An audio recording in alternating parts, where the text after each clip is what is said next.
Hello, my name is William James. I'm the host of the Book Geek. And how are all of you? Yes, I have a sinus infection that says hello as well. I'm sorry I sound terrible, but I feel like I need to talk about this. More and more stuff about the Rings of Power is coming out, and the more I see, the worse it seems to get.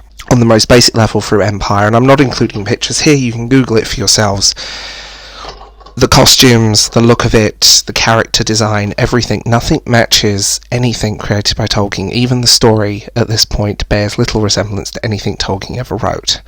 Tolkien was extremely protective of his work, and when it came to adaptation, he turned down Disney for The Hobbit, for example. I kind of dread to think what they would have done to it. On the other side of it, if it was a more contemporary, I don't know, much beloved fantasy YA writer having this treatment to their work, the people would be tearing down the doors, but because it's Tolkien, you know, old dead white guy, they don't care, and that's really tragic. And without Tolkien, your really crappy SJW YA fantasy wouldn't exist. And I'm just going to say that here and now, it really wouldn't exist. He's the backbone of epic fantasy. And, yes. So, Amazon only have the rights to the Lord of the Rings books and the Appendies. They don't actually not even the Lord of the Rings books, only the Appendies. Which I find really strange, because they're adapting the wrong material. If they wanted to do a prequel to Lord of the Rings, you adapt the Silmarillion, and there are countless other I say countless, but there's enough short stories that you could. They've rewritten characters' backstories that they bear no resemblance to the characters as Tolkien created. Absolutely none. Galadriel is a prime example. She is now the angry young woman, and that's going to be her only thing, looking for revenge, and that's an all too common trope, and that's going to be the focus.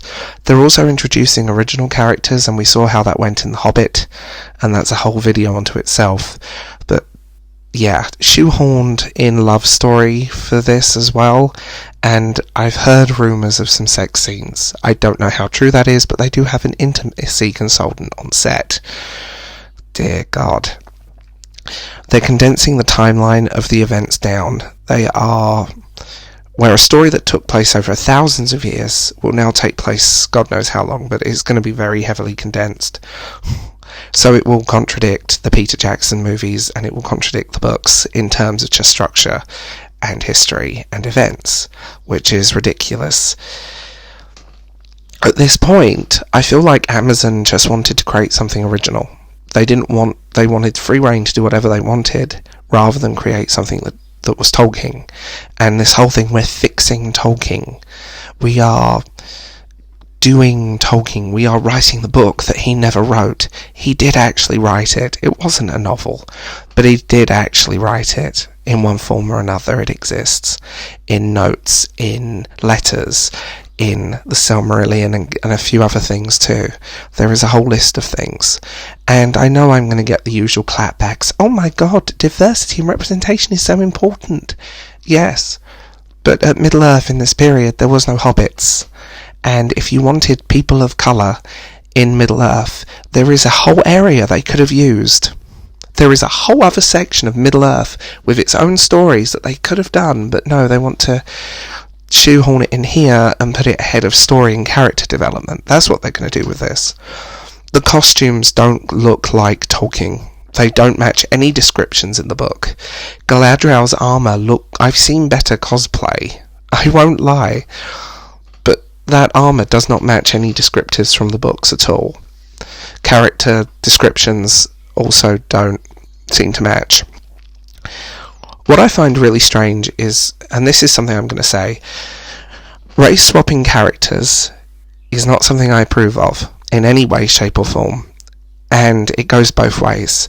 If they took a black character and turned the black character white, all hell would break loose, but it's okay to take a white character and turn them black. No, it doesn't work that way, and I know I'm going to get shit for that one, but it's true. At the end of the day, there is ways they could have done this, but they're not intelligent to do it, and they don't have the rights to the necessary material to do it. And I feel like with everything that seems to be coming out, this is not Tolkien. This is nothing to do with his work. His work is inspired by Norse mythology, Celtic mythology, Anglo-Saxon. It was meant to fill in the myths and legends that we've lost to history, and there's a whole article on this. They've also now started editing the wiki, and the War of the Lord of the Rings wikis is hilarious but tragic. And I keep seeing people going, well, he never wrote descriptors of how these people and characters looked. Yes, he did. There's countless of them. I feel like you've literally your knowledge of Lord of the Rings comes from a couple of clips that you've watched on YouTube or some breakdown. It doesn't come from either watching the films or reading the material. You know nothing. And now, and this is something that really irritates me, weaponizing criticism, because if you dare criticize us, you're an instaphobe in some way or another, and I know YouTube doesn't like the other words, so I'm not going to say them, but you are labelled an instaphobe for not liking this said material or this show, or criticising it because it's not what it should be. I will say this about Lord of the Rings: it is fundamentally very British, it is fundamentally of its time. It's beautiful, it's big, it's epic, it's heartbreaking, it's the hero's journey. And the hero's journey is a common theme throughout most of his works that are related to Middle-earth. This show isn't.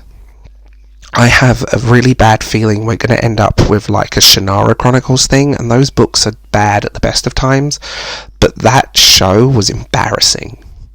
Like, I've never felt so much second-hand embarrassment watching a television series before. And then you look at what they did to The Wheel of Time, and I'm sorry, Daniel Green, I don't take your opinion seriously on that television show simply because they paid you to stay in London. You know, you got free premiere tickets and got to stay in London for free and do all of this stuff for free. You know, once money changes hands, your opinion kind of goes out the window. Even if you didn't like it, I would still be wary of your opinion on this. The Wheel of Time was bastardized to the point, and I don't like those books at all, I think they're horribly overrated, but they were bastardized. And the series bared little resemblance. Also, who designed those costumes? Dear God. And I worry that this is going to be more of the same, and so far it's looking it. This is not what Tolkien envisioned. Tolkien is turning in his grave, and sadly, the destruction and deconsecration of Tolkien continues to this day by these sort of idiots who think they know everything. The OneRing.net, for example, is an absolute shell of a website, and I really hate it. The guy running it is an absolute bloody idiot. And then you end up with the Tolkien Society, which was about the preservation of his work, and now does conversations on Gandalf and transgenderism, which has nothing to do with Lord of the Rings, and putting modern subtext into a text is ridiculous. But also the fact that what Lord of the Rings is based on, it borrows very heavily from Western mythology. It's predominantly British, Anglo-Saxon, Celtic, a little bit of Norse, and some Christian mythology thrown in for good measure. At the end of the day, Tolkien's work is the backbone of most epic fantasy. Tolkien is extremely important, and this show is the continuing destruction of Tolkien, because they daren't bring down anyone else, but he's an easy target, because what he is not popular right now. The show, at the end of the day, Lord of the Rings fans are sick of stuff they love being destroyed. We've seen it with Star Trek, we've seen it with Star Wars, we've seen it even with the Wheel of Time and countless other properties. They buy them and obliterate them and milk them to death, and that's what's going to happen here, and it's absolutely tragic.